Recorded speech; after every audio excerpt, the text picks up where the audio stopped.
Pwede na. Parang masarap nga yun.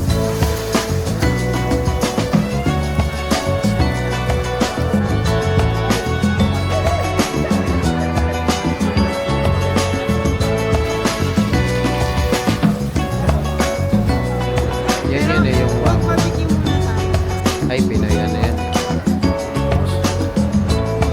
Fried yan. Bukas yan. Ano yan?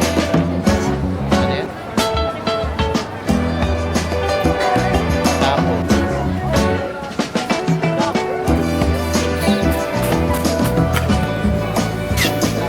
Ayan. Ito, sa unahan, ano yan? Isa lang? Barbecue lang? Sige. Ayun, na-order.